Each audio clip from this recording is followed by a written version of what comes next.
Devin Haney said in an interview that he wants to fight Subriel Matias. He said he's going to have to step in and fight Subriel because none of these other guys want to fight Subriel Matias. I'll let you listen to what he had to say and then I'll discuss it. So let's take a look at this video and then we'll discuss what Devin Haney had to say. So this video appears courtesy of Fight Hype. Subscribe to Fight Hype. All right, let's listen to Devin. Rematch. What are your 3 dream fights that you can have? Dream fights. Me and Tank, me and Matias, me and Tio. Devin, do you think that'll happen? I think so. Yeah. I think so. It depends. You know, I know they want me. I know I'm the guy that, you know, I'm the guy that bullies the bullies. I'm the guy that steps up, you know what I'm saying, when nobody wants to. I'm the guy that, you know, steps in and saves the day. So they might need me to come save the day and go fight Matias. They might need me to go because, you know, guys say that they want to become champion, but then they say it's a weight hydration limit on the IBF rules or something He's talking about Richardson Hitchens right now. like that. Can't you since when did we ever do this? You never been a world champion before. You never accomplished nothing, and you talk about a rehydration limit. Like you somebody. You're not nobody. So like I said, they might need me to step in, you know, save the day and bully the bully, fight the guys that these guys don't want to fight, and I will. What do you make of? And I said, oh, I don't know about, you know, I'm not really interested in being undisputed, but now I am. At 140? At 140. What do you make of like the boogeyman aura like they're trying to portray to Matias? Nah, they're using that to sell him. But he ain't no boogeyman to me. And after this fight, if he want to explore the fight, if he wants to fight, he's with Eddie. I'm over here with Eddie. Me and Eddie work together. That fight could be made. You still got If Tio want it, I'm over here at Top Rank right now. We can make that fight too. So I know. Yeah, listen, You're everywhere. I'm everywhere. Listen. All right. So again, talking a little loosely to me. So, all right. I want to give Devin credit because he's young and he's accomplished a lot at a young age. But him saying he's the one who bullies the bullies is a bit of an exaggeration. He became undisputed by beating George Kambosos. Now, George Kambosos had a great victory over Teofimo Lopez. I will not take that away from George Kambosos. But George Kambosos was no bully. Everyone wanted to fight George Kambosos. It was a sweepstakes to fight George Kambosos. Remember, Vasily couldn't fight George Kambosos because of what was happening in the Ukraine. So that's when Devin got the fight. And remember, George Kambosos selected Devin over all the other suitors because he thought Devin was an easier touch. And I don't want to discredit Devin stepping in the ring with George Kambosos because Tio didn't want the rematch with George Kambosos. Remember that? All the people who like to hype up Tio and gas up Tio didn't want the rematch with George Kambosos. He didn't want the rematch with Jermaine Ortiz. And now he's fighting some guy I never even heard of. But I'm going to leave that alone. But with the talks, so getting back to this, when Devin is saying he's a guy who step up and bullies the bullies, I still haven't seen him bully a bully. George Kambosos was never viewed as a bully.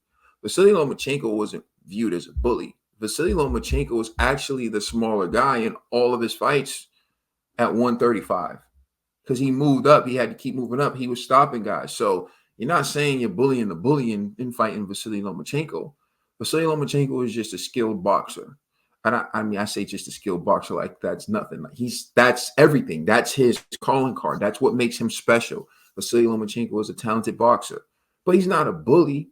A bully is someone like Gervonta Davis, for example. Gervonta Davis knocks people the hell out, right? And even then, he's little. I've seen Gervonta was getting bullied by Rolly till he knocked him out. You know, Rolly was pushing him back, and Rolly was doing all that. Remember, he knocked out Rolly when Rolly came reckless going for the attack because he was smaller. And even when he knocked out Leo Santa Cruz was trying to come on and bully him.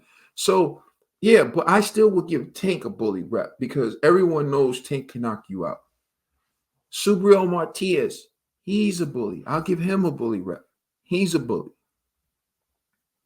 So those are guys, yeah. If you beat them, then you can say you're the guy who bullies the bullies. But like your reputation that you bully the bullies, I don't know about that. I call that into question.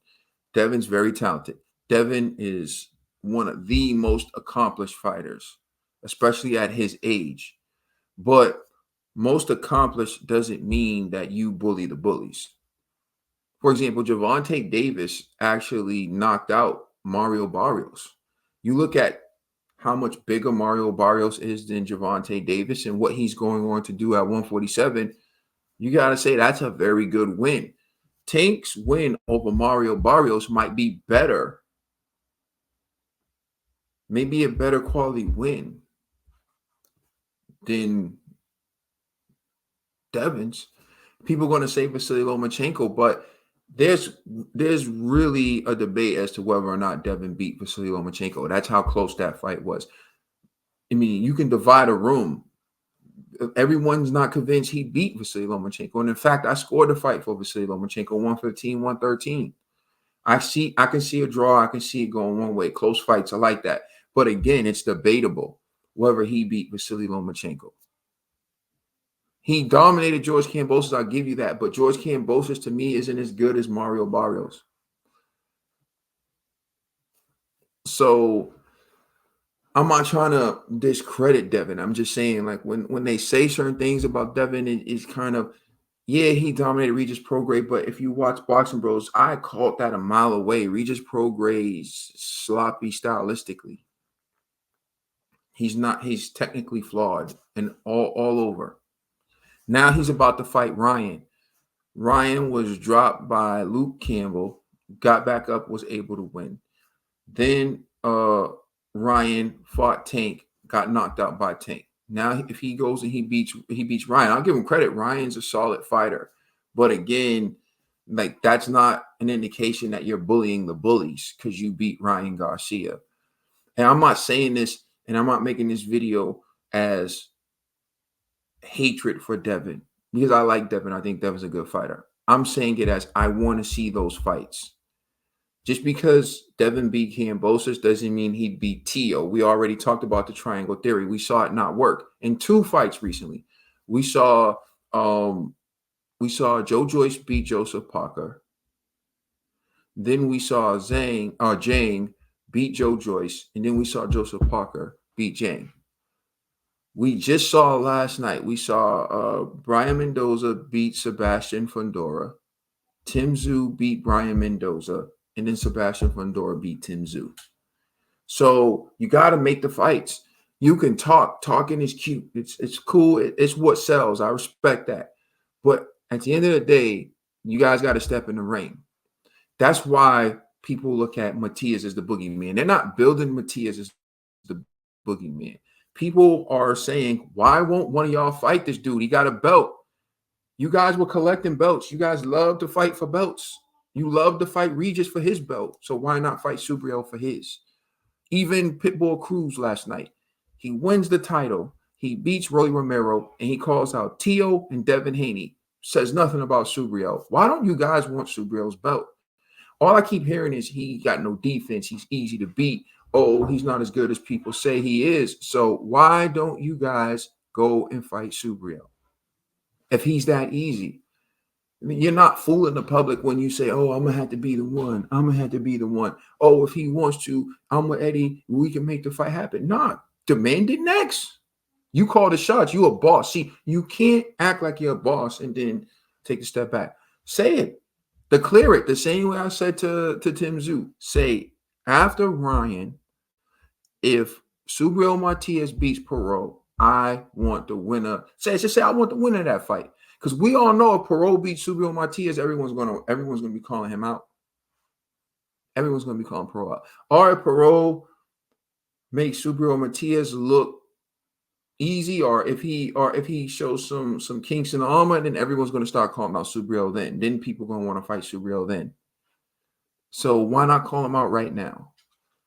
And again, this isn't me bashing Devin, because I think Devin's a tremendous fighter. I think he's the most accomplished fighter. I like what he's doing. He's taking meaningful, significant fights. but he's not the guy who bullies the bullies. He's not. Don't even try to represent it that way. He's the guy who takes the big fights and he performs and he gets the W. He had great performances against 2 great performances against George Kambosos. He had one tough fight against Vasily Lomachenko, and he had another great performance against Regis Prograis. I take nothing away from him. He's definitely building. I think he's on the rise. But to label him as the man who bullies a bully or the man who's taking the tough fights, it's not like other people wouldn't have taken those fights. Everyone wanted to fight George Kambosos. Everyone did. Everyone saw him as easy money. So it's not like that's who everyone wanted to fight. And then Regis Prograis, let's not act like Regis Prograis. Regis Prograis and Rolly Romero were 2 of the worst champions at 140. Everyone knows they were the weakest links at 140. Everyone knows it. So let's not act brand new. Regis and Rolly were 2 of the weakest links at 140. And I'll be honest with you, I guarantee you Devin will fight Pitbull Cruz if he can get that fight before he fights Subriel Matias. But I like the fact that he at least said his name. I'll give him credit for that. I like the fact he at least said he wants him to be one of his next 3 fights. But let's see how committed they are to that fight. And I'll close by saying this. It's not that I don't think Devin can win the fight, because I know people always try to twist your words and misrepresent what you're saying. I don't believe boogeymen exist in the sport of boxing. Any man who laces up a pair of gloves can get beat on any night. It's about the fact that people don't seem committed to making a fight with this dude. That's what is building him up. That's what is generating the interest in Subriel Matias. People want to see why y'all won't go get the IBF. People are saying, why is no one trying to get the IBF? So now they're interested in the guy who has it, because they're saying, we know how they operate. We know that they wanted to be undisputed at 135. How come they don't want to be undisputed at 140? Well, we know that Devin's willing to fight Tio. We know Tio's willing to fight Devin. We know Devin was willing to fight Rolly. We know that. Why aren't they willing to fight Subriel? Y'all are making him the star. So why don't one of y'all go and beat him to end this hype? I'm making a request to the Teofimo Lopez of the world, to the Devin Haney of the world, and now to Pitbull Cruz. And Pitbull Cruz is Mexican, and Subriel is Puerto Rican, so you know that's going to be massive. Why don't one of y'all, fight Subriel and beat him and end this hype train once and for all? Silence the hype train. Silence this. Put it into it, because all it's going to do is make you bigger. Once you silence the hype train, you gain all the hype. Once you slay the boogeyman, you gain all that. You gain all the credit. Then you can really call yourself the man who bullies the bullies. Let me know what you think in the comment section. Please like, share, and subscribe. I'm out. Peace.